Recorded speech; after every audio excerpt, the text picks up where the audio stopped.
What's up, guys? Welcome back to Casper's Crossing. We're doing interviews at the fair. Who am I here with today? My name is Colin Finney. This guy works for Finnegan's Famous.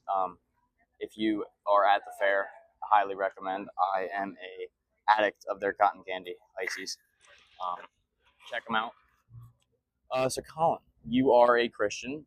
Jesus is my boss. Mm-hmm. I like that. Thank you. How long have you been Christian? So I have been a Christian for basically my whole life. Even though not too long ago I decided to follow Christ. Because my dad's a pastor. Oh, really? Yeah. So I was raised and practically lived at the church. So I've always called myself a Christian. Right. Except when you grow up like that, it's kind of like you're taught to say that. But over the past few years, stumbling, and then I finally gave up the ways of the world and I accepted Jesus to be my Lord and Savior, and it's been a whole lot better this way than living the way of the world.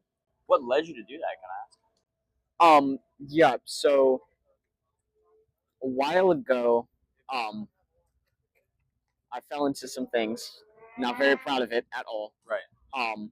And it just slowly started eating away at my personality.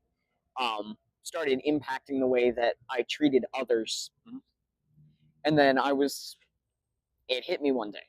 I don't know if I'm going to have a tomorrow. Right.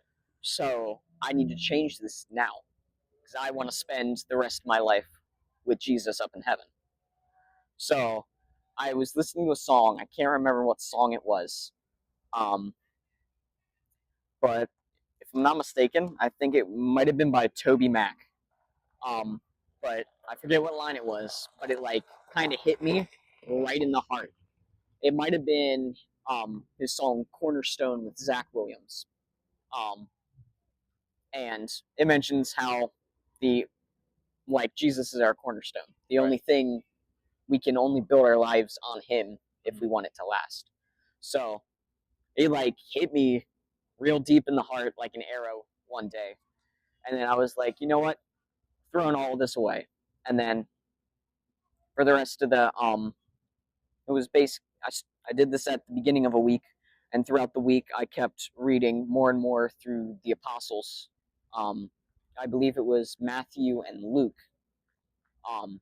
Reading more about him and trying to get more understanding on his ways. You're what, 17 now? Correct. How old were you when you did this? So I did this not too long ago, when I was 16. So wow, that's a really mature step for a 16-year-old. That's amazing.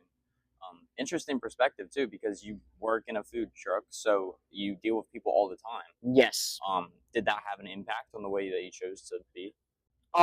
So yeah, because I realized that because I typically work cash, and I had noticed that, and my friends had also noticed that I kind of got a tad bit snarky when I was talking to people, and wasn't really being a good example of who Christ was. Right. Well, I will say, as an outside perspective, having been someone who just knew you because you were the guy at the food truck, and I've been coming for multiple years, you definitely have matured a lot throughout the years, throughout conversation, just with the short time that I have when I'm buying things at the food truck, just the interaction, the want to have communication with people. It's definitely improved a lot. So I'm from an outside perspective, it's very amazing to see what you've become, and at such a young age, it's very inspiring. So I applaud you for your journey and what you've done so far. Thank you. Of course. I know it's late, so I don't want to hold you up too long. But Colin, it was amazing talking to you, and I hope Nice you have a talking to you blessed day. too. Thank Stay you. blessed, guys. And if you are at the fair and you want to see me and have an interview, you're more than welcome. And don't forget to check out Colin at the Finnegan's Famous, and don't forget to get cotton candy ices. See y'all. Have a good night.